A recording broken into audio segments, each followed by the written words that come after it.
The wail of sirens cuts through the humid Florida night.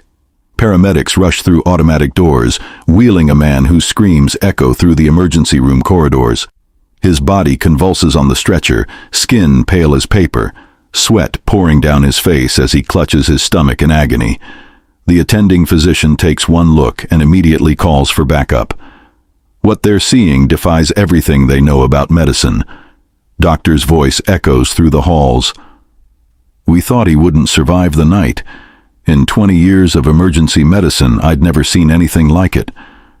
This is the story of Michael Thompson, a 42-year-old construction worker from Jacksonville, Florida, whose search for love turned into a medical nightmare that would shock doctors, puzzle investigators, and ultimately expose a web of deception that nobody saw coming. After spending what he thought was a perfect evening with Rebecca Martinez, a woman he'd met on a dating app, Michael woke up the next morning with his body literally rotting from the inside out.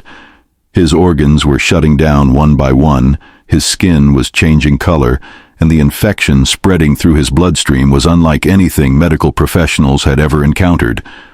But how did a night of passion turn into one of the most disturbing medical mysteries in Florida's history? And when police began digging into Rebecca's past, they uncovered something that would turn this case from a medical emergency into a full-blown criminal investigation. What they found would make you question everything you think you know about the people you invite into your life. Before we continue with this incredible story, let me ask you something. What would you do if someone you trusted, someone you thought cared about you, turned out to be harboring secrets that could destroy your life? How well do you really know the people you meet online? These are the questions that will haunt you after hearing what happened to Michael Thompson. Who was this Florida man who just wanted to find love after his divorce? What drove him to that dating app where he met Rebecca Martinez? And who was Rebecca really? Was she the nurturing, caring woman she claimed to be, or was there something much darker hiding behind her warm smile and gentle words? Was this a freak medical accident, the kind of one-in-a-million tragedy that makes headlines for all the wrong reasons? Or was this something much more calculated, much more terrifying? Was Michael Thompson a victim of the worst kind of luck, or was he targeted by someone who knew exactly what she was doing? The answers to these questions will shock you. They shocked the doctors who fought to save Michael's life. They shocked the investigators who thought they'd seen everything in their years of police work. And they'll shock you too. On-screen text flashes. Who was Michael Thompson? Who was Rebecca Martinez? What really happened that night? Before we go deeper into this medical mystery, let us know in the comments where you're watching from. We'd love to hear from you. And if you're new here, click on the subscribe button so you never miss any of our upcoming videos. To understand how Michael Thompson ended up fighting for his life in that Jacksonville emergency room, we need to go back 6 months earlier to a man who was simply trying to rebuild his life after everything fell apart. Michael wasn't your typical Florida man making headlines for bizarre behavior. He was quiet, hardworking, the kind of guy who showed up early to construction sites and stayed late to make sure the job was done right. His calloused hands told the story of decades spent building homes for other families while his own marriage crumbled around him. The divorce had been finalized just 8 months before that fateful night. 20 years of marriage gone, along with half his savings, his house, and regular contact with his teenage daughter who chose to live with her mother in Tampa. Friends at work described Michael as a shell of his former self. Where once he'd been the guy cracking jokes during lunch breaks, now he ate alone, scrolling through his phone, probably looking at pictures of the life he used to have. That's what led him to the dating app. Not desperation, his friends would later insist, but loneliness. The kind of bone-deep loneliness that comes when you wake up every morning to silence, when you eat dinner watching TV shows alone, when you realize you haven't had a real conversation with another human being in weeks. Michael's profile was honest to a fault. Recent divorce, construction worker, looking for genuine connection, no shirtless bathroom selfies, no pickup lines about his truck or his boat. Just a man who wanted someone to talk to, someone to share a meal with, someone who might fill the emptiness that had taken residence in his chest. Rebecca Martinez's profile caught his attention immediately, but not for the reasons you might think. She wasn't the most conventionally attractive woman on the app, but there was something about her smile that seemed genuine. Her bio talked about loving to cook, enjoying quiet evenings watching movies, and being tired of games and drama. She was 38, worked as a home health aide, and had never been married. She described herself as nurturing by nature, someone who found joy in taking care of others. When they matched, their conversations flowed naturally. Rebecca seemed genuinely interested in Michael's work, asking thoughtful questions about construction projects and listening when he talked about missing his daughter. She shared stories about her patients, elderly folks she helped with daily tasks, and how rewarding it felt to make a difference in their lives. There were no red flags, no warning signs that would have made Michael swipe left or stop texting. But here's what Michael didn't know, what nobody knew at the time. Rebecca Martinez had a past that she kept carefully hidden from her dating app matches, her co-workers, even her neighbors in the small apartment complex where she lived. 3 different men in 3 different Florida counties had experienced mysterious health issues after intimate encounters with women matching Rebecca's description. None of them had connected the dots. None of them had reported their experiences to police. They'd chalked it up to bad luck, to stress, to the kind of health problems that middle-aged men sometimes develop. The neighbors in Rebecca's apartment complex would later tell investigators that something about her felt off, though they couldn't quite put their finger on what it was. She was friendly enough, always quick with a smile and a wave, but she kept to herself. Her apartment had thick curtains that were always drawn. She received packages frequently, medical supplies and equipment that seemed odd for someone who worked as a home health aide. When asked about her work, she gave vague answers about helping elderly clients with basic needs, but she never mentioned specific names or locations. Mrs. Patterson, who lived next door, remembered hearing strange sounds from Rebecca's apartment late at night, not music or television, but what sounded like someone in distress, groaning or crying out. When she'd mentioned it to Rebecca the next day, asking if everything was okay, Rebecca had laughed it off, claiming she was watching medical documentaries for continuing education. The explanation seemed reasonable enough, but Mrs. Patterson couldn't shake the feeling that something wasn't right. Michael Thompson had no way of knowing any of this when he drove to meet Rebecca for their first and only date. He'd showered, put on his nicest jeans and a button-down shirt his ex-wife had bought him years earlier. He'd even stopped to buy flowers, something he hadn't done since his dating days 25 years ago. As he pulled into the parking lot of her apartment complex, he felt nervous in a way that reminded him of being 16 again. Butterflies dancing in his stomach at the prospect of connection, of hope, of maybe finding someone who could help him remember what it felt like to be happy. The evening started exactly as Michael had hoped it would. Rebecca answered her door wearing a sundress that complemented her warm smile, and she genuinely seemed delighted by the flowers. Her apartment was cozy, filled with the kind of furniture that looked lived in rather than staged, and something delicious was simmering on the stove. She'd made chicken and rice, she said, nothing fancy but comfort food that reminded her of her grandmother's cooking. Over dinner, their conversation flowed as smoothly as it had over text.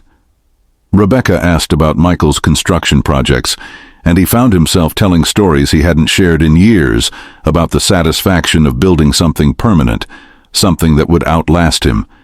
She talked about her patients, describing an elderly man who taught her to play chess during her visits, and an elderly woman who shared stories about her late husband while Rebecca helped with household tasks. The way she spoke about caring for others made Michael feel like he was seeing a genuinely compassionate person, someone who might understand his own desire to take care of the people he loved. After dinner, they moved to her couch to watch a movie, some romantic comedy that neither of them paid much attention to. The conversation had shifted to more personal topics. Michael talked about the guilt he felt over his marriage ending, how he wondered if he'd been too focused on work, too absent when his family needed him most. Rebecca listened without judgment, her hand finding his as she assured him that sometimes relationships simply run their course, that it didn't make him a bad person or a failure. When she leaned in to kiss him, It felt natural, like the culmination of months of careful conversation and growing trust. They moved to her bedroom, and what followed was intimate in a way Michael hadn't experienced in years. Not just the physical connection, but the emotional vulnerability of being with someone who seemed to genuinely care about his thoughts, his fears, his hopes for the future. For the first time since his divorce, Michael fell asleep feeling like maybe he wasn't destined to spend the rest of his life alone. He woke up around 3 in the morning with severe stomach cramps. At first, he assumed it was something he'd eaten. Maybe his system wasn't used to home-cooked meals after months of fast food and frozen dinners. He made his way to Rebecca's bathroom, hoping not to wake her, but the pain was intensifying with each passing minute. What started as discomfort quickly escalated to agony that had him doubled over, struggling to breathe through waves of nausea and cramping. By 4 a.m., Michael was vomiting violently, and there was blood in what came up. Rebecca had woken up and found him collapsed on her bathroom floor, his skin clammy and pale, his breathing shallow and rapid. She called 911, her voice shaking as she described his symptoms to the dispatcher. While they waited for the ambulance, she held a cool washcloth to his forehead and kept saying she didn't understand what was happening, that he'd seemed fine when they went to bed. The paramedics who responded to the call would later describe Michael's condition as one of the most severe medical emergencies they'd encountered. His blood pressure was dangerously low, his temperature was spiking, and his abdomen was rigid with pain. One paramedic, veteran responder James Rodriguez with 15 years of experience, said it looked like someone had been poisoned, but there was no obvious source of toxins in Rebecca's apartment. During the ambulance ride to Jacksonville General Hospital, Michael drifted in and out of consciousness. When he was lucid, he kept asking what was happening to him, why he felt like he was dying. The paramedics worked frantically to keep his vitals stable, pushing IV fluids and monitoring his heart rate, which was becoming increasingly erratic. Rodriguez radioed ahead to the emergency room, warning them to have the trauma team ready for what looked like a potential poisoning case. Rebecca followed the ambulance in her own car, but by the time she arrived at the hospital, Michael had been rushed into emergency surgery. His condition had deteriorated so rapidly that doctors didn't have time for extensive testing before they had to operate to save his life. What they found when they opened him up would haunt the surgical team for months afterward. Dr. Sarah Williams had been practicing emergency surgery for over a decade. She'd seen gunshot wounds, car accident victims, drug overdoses, and every kind of trauma the human body could endure. But when she opened up Michael Thompson's abdomen, she found something that defied her medical training and experience. His internal organs were in a state of advanced necrosis, tissue death that typically took days or weeks to develop, not hours. The infection spreading through his bloodstream was unlike anything in her medical textbooks. The tissue samples they sent to pathology came back with results that made no sense. Multiple types of bacteria that shouldn't coexist were somehow thriving in Michael's body, creating a perfect storm of infection that was systematically shutting down his organs. His liver was failing, his kidneys were barely functioning, and his white blood cell count was through the roof as his immune system fought a battle it was clearly losing. Dr. Williams called in infectious disease specialists from 3 different hospitals. They ran every test imaginable, looking for exotic parasites, rare bacterial infections, unusual viruses, even biological weapons that might cause this kind of rapid tissue death. Nothing fit the pattern they were seeing. One specialist, Dr. Robert Chen from the University of Florida Medical Center, later said it was as if someone had introduced multiple pathogens into Michael's system simultaneously, but that would require deliberate medical knowledge and access to laboratory cultures. While doctors fought to save Michael's life, Rebecca Martinez sat in the hospital waiting room, playing the role of concerned girlfriend perfectly. She brought coffee for the medical staff, asked thoughtful questions about Michael's condition, and even called his ex-wife to let her know what had happened.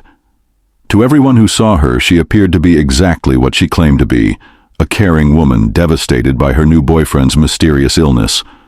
But Detective Maria Santos of the Jacksonville Police Department had been called in when the hospital reported a possible poisoning case, and something about Rebecca's demeanor bothered her. It wasn't anything obvious, nothing that would hold up in court, but in her 12 years as a detective, Santos had developed an instinct for when someone wasn't telling the whole truth.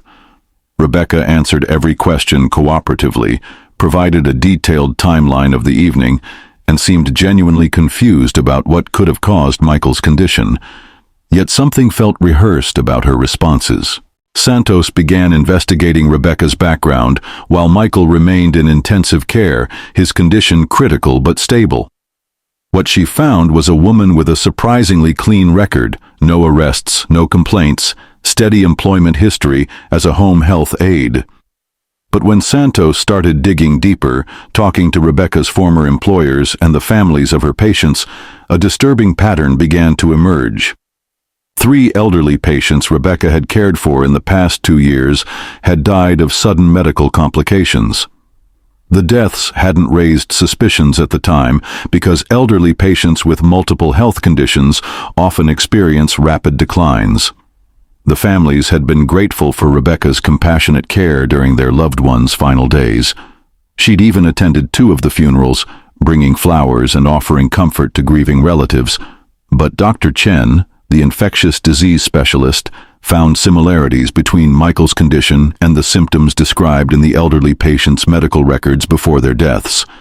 Sudden onset of multiple infections, rapid organ failure, mysterious bacterial cultures that didn't respond to standard treatments. When Santos requested that the bodies be exhumed for additional testing, she faced resistance from families who didn't want their loved ones disturbed, and from a legal system that required substantial evidence before authorizing such drastic measures. The media attention surrounding Michael's case had started small, a brief mention in local news about an unusual medical emergency. But as word spread through social media about the mysterious illness that had nearly killed a healthy 42-year-old man after a first date, national news outlets picked up the story. Reporters camped outside Rebecca's apartment complex and the hospital, desperate for details about what they were calling the date-night disease. Rebecca handled the media attention with the same composure she'd shown in the hospital waiting room. She gave a tearful interview to a local news station, describing her shock at what had happened to Michael and her hope that doctors would find a way to save him. She portrayed herself as another victim, a woman whose search for love had been turned into a nightmare by circumstances beyond her control. If you're still with me through this disturbing case, type Florida in the comments. I want to see who's watching this far, because what comes next is going to challenge everything you think you know about this story. Detective Santos wasn't buying Rebecca's performance. She expanded her investigation, looking at Rebecca's dating app activity, her financial records, her educational background. What she found was a woman who had been using multiple dating platforms for over 3 years, meeting men throughout Florida, but rarely maintaining relationships for more than a few weeks. Most troubling was Rebecca's educational background. She had actually completed 2 years of nursing school before dropping out, giving her enough medical knowledge to understand human anatomy and the effects of various pathogens on the body. The breakthrough in the case came when Santos discovered that Rebecca had been ordering medical supplies online under her real name. Not just the basic equipment you'd expect a home health aide to have, but sophisticated laboratory tools, bacterial culture media, and antibiotics that were restricted to licensed medical facilities. When Santos obtained a warrant to search Rebecca's apartment, what they found would turn this medical mystery into one of the most shocking criminal cases in Florida history. The search of Rebecca Martinez's apartment revealed a home laboratory that looked more like something from a medical thriller than the cozy living space Michael had experienced on their date night. Hidden behind a false wall in her bedroom closet was a sophisticated setup for growing and maintaining bacterial cultures. She had Petri dishes, incubators, microscopes, and detailed notebooks documenting experiments with different combinations of pathogens. Detective Santos and the forensics team found journals dating back 3 years, filled with meticulous notes about the effects of various bacterial combinations on human tissue. Rebecca had been conducting what could only be described as human experimentation, using the elderly patients in her care and the men she met through dating apps as unwitting test subjects for her twisted research. The journals revealed a mind that was both brilliant and deeply disturbed. Rebecca had legitimate medical knowledge. Her nursing school training had given her a solid foundation in anatomy and pathology. But somewhere along the way, she had become obsessed with what she called accelerated mortality, finding ways to cause rapid organ failure that would mimic natural death in elderly patients and create mysterious illnesses in younger, healthier individuals. Her motivations were complex and chilling. Part of it seemed to be a God complex. She wrote about the power she felt when controlling whether someone lived or died. Part of it was financial. She had been stealing from elderly patients and their families, using her position as a trusted caregiver to access bank accounts and valuable possessions. But there was also a darker psychological component. Rebecca wrote about enjoying the grief of family members, the chaos that followed unexpected deaths, the way she could comfort people through losses she had actually caused. The most disturbing entries in her journal dealt with her dating app encounters. She referred to the men she met as subjects and documented their symptoms with clinical detachment. Michael wasn't her first victim. He was just the first one healthy enough to survive long enough for medical professionals to investigate. 3 other men in different Florida counties had died from mysterious illnesses after brief relationships with women matching Rebecca's description. But their deaths had been attributed to natural causes or undiagnosed conditions. Dr. Chen, working with the FBI's Biological Crimes Unit, analyzed the bacterial cultures found in Rebecca's apartment. She had been creating what he called infection cocktails, combining multiple pathogens that would work together to overwhelm the human immune system. Her notebooks showed she'd been refining these combinations for years, testing them on elderly patients who were expected to die anyway, then moving to younger subjects to see how healthy immune systems would respond. The evidence against Rebecca was overwhelming, but she maintained her innocence even after her arrest. In interrogation videos that would later be shown to the jury, she insisted that everything in her apartment was for legitimate research, that she was trying to develop new treatments for elderly patients suffering from multiple infections. She claimed the dating app encounters were genuine attempts to find love, and that any illnesses that followed were tragic coincidences. But her carefully constructed facade began to crack when Detective Santos confronted her with testimony from Michael Thompson, who had finally recovered enough to speak about his ordeal. From his hospital bed, Michael described the evening in detail, but also revealed something that hadn't come out before. Rebecca had insisted on preparing a special drink for him before they were intimate, something she called a love potion that was just fruit juice and herbs, she claimed, designed to enhance their connection. Michael remembered that the drink had a strange, slightly medicinal taste, but he'd assumed it was just unfamiliar herbs. Rebecca had been very insistent that he drink all of it, watching carefully to make sure he finished every drop. In retrospect, he realized she had been unusually attentive to the time, checking her phone frequently as if she was timing something. The forensics team found traces of the bacterial cocktail in a blender in Rebecca's kitchen, confirming that she had indeed administered the pathogens orally, disguised in what Michael thought was a romantic gesture. The realization that someone he had trusted, someone he had been intimate with, had deliberately poisoned him, left Michael struggling with trust issues that would take years to overcome. But then, investigators uncovered a piece of evidence that turned the entire case upside down and revealed the true scope of Rebecca's crimes. The piece of evidence that changed everything was a hard drive hidden in Rebecca's apartment, encrypted with sophisticated software that took the FBI's cybercrimes unit 3 weeks to crack. What they found on that drive was documentation of a network of women across the southeast United States, all sharing information about methods for what they called natural mortality enhancement. Rebecca hadn't been working alone. She was part of a group that the FBI would later call the Mercy Network. The women in this network had been sharing techniques for causing deaths that would appear natural, targeting elderly patients, abusive partners, and men they met through dating apps. They communicated through encrypted messaging apps, sharing recipes for bacterial cocktails, methods for introducing pathogens without detection, and strategies for avoiding investigation. Rebecca was actually one of the newer members of the group, which explained why her techniques were more crude and detectable than others in the network. The FBI investigation that followed would ultimately lead to arrests in 6 states and uncover dozens of suspicious deaths that had previously been attributed to natural causes. The scope of the conspiracy was staggering.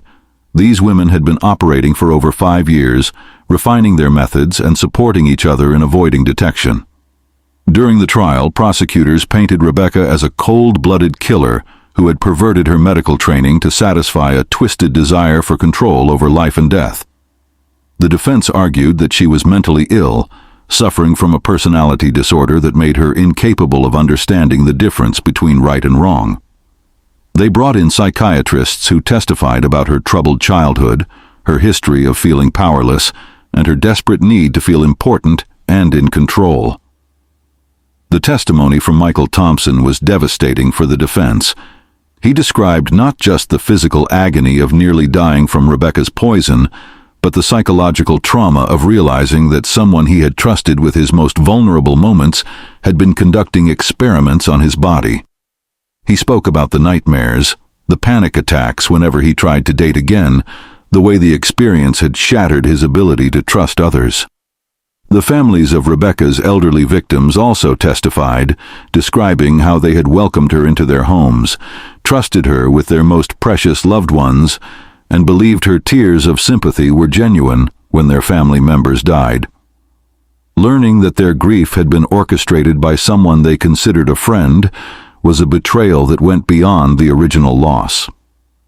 The jury deliberated for only 6 hours before returning guilty verdicts on all counts. 3 counts of first-degree murder for the elderly patients, 2 counts of attempted murder for Michael and another dating app victim who had survived, and multiple counts of conspiracy, fraud, and practicing medicine without a license. But the story doesn't end with Rebecca's conviction. During sentencing, she made a statement that chilled everyone in the courtroom. She showed no remorse for her victims, instead expressing anger that her research had been misunderstood. She claimed that she had been working toward medical breakthroughs that could help millions of people, and that the deaths she caused were necessary sacrifices for the greater good of scientific advancement. The judge sentenced Rebecca Martinez to life in prison without the possibility of parole, plus an additional 200 years for the other charges. But even behind bars, she continued to maintain correspondence with other members of the Mercy Network, until prison officials discovered her communications and placed her in solitary confinement. One question remains unanswered and continues to haunt investigators. How many other victims were there? Rebecca's journals only documented the cases where she kept detailed notes, but evidence suggests she may have been experimenting on people for much longer than the 3 years covered in her records. Families across Florida have requested that suspicious deaths be re-examined, and several cases are still under investigation. For Michael Thompson, the legal resolution brought some closure, but the psychological scars remain. He spent 8 months in physical therapy, recovering from the organ damage Rebecca's poison had caused.